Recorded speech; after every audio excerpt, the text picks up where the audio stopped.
Most of us resist change. The unknown can seem scary, threatening, different. But change is happening all around us, whether we like it or not. Long-range planning means that you get to say how things will change. You get to make dreams come true. Hi, I'm Suzanne Huang. Right now you may be thinking, long-range planning, who needs it? Well, the answer is we all do. Declining membership, a big bequest, a new executive director, almost anything can alert you to the fact that you need to plan for your council's future. Here's one council's story. 3 goals led Girl Scouts of Southwestern Pennsylvania into long-range planning. They wanted to reach more girls at risk. They wanted each property to fully support program for girls. And then, of course, there was headquarters. The council's headquarters were well-marked and welcoming. Spacious. Modern.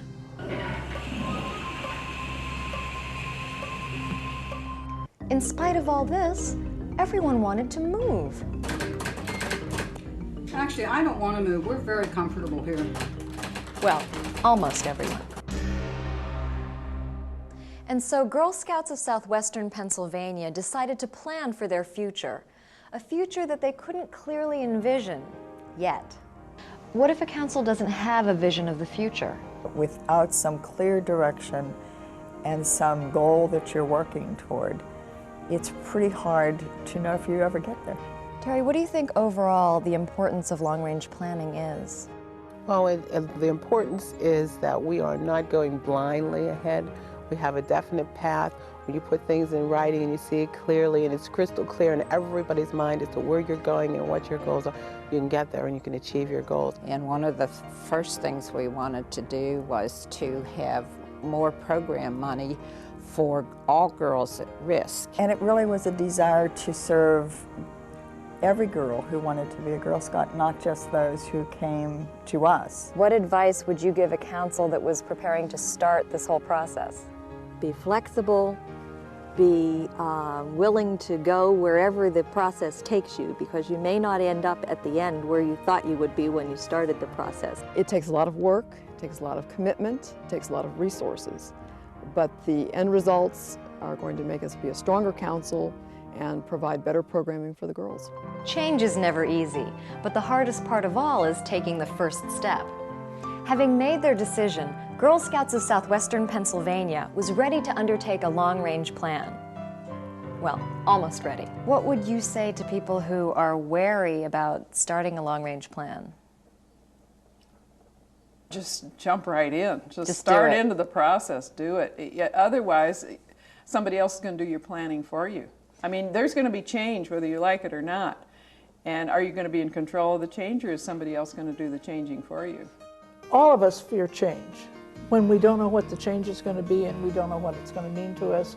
And as you said, we like what we know. I think the most difficult part was actually getting started. It seemed like it took us a couple meetings to really define our work plan and what we needed to accomplish. We came up initially with some illusions of what we thought Girl Scouting in Southwestern Pennsylvania could offer girls and what they should offer girls. And then we went to various data banks and organizations to see whether those things were indeed being done or could be done. This is a transformational process, and as they go through this process, it's very common for the people who were most opposed to any kind of change to be the strongest proponents for change. What do you think of when you hear the word research? A library? A database? A report? Or do you think of people? When you recruited people to chair your task forces, what qualities or experience were you looking for? Really a combination of things. We were looking for some people who knew something about the council, who had some background and could help us with what had happened in the past as far as property and program. But we were also looking for people who brought new ideas and new focus and maybe some particular expertise in fields that we had not had before. For instance, in the area of finance or property management or architecture. Now, why was it important to get a professional to head the marketing research task force? I think to guide us. Many of us are sort of neophytes in that particular area, even though most of us on the committee had some kind of marketing and PR experience. Actually doing those kinds of real targeted research projects were new to us. We certainly need to see people who have organization and leadership ability, or nothing will happen. Right. But we need to have some people on those committees who are objective and who can do analysis and compute projections and really say, if you keep going this way, this is going to be the logical consequence. But if you would do it this way, you come out at another place. Change takes many different directions. Even though each council will approach long-range planning in its own unique way, every council will want to examine its program activities. Program is at the heart of Girl Scouting. It's the reason Girl Scout councils exist. Girl Scouts of Southwestern Pennsylvania had a long-standing commitment to serve all girls, including girls at risk. Were those program activities working? Should they be expanded or changed? These were among the questions the Program Research Task Force set out to answer. How did you strike a balance between assessing the programs that already were in place and looking at new possibilities?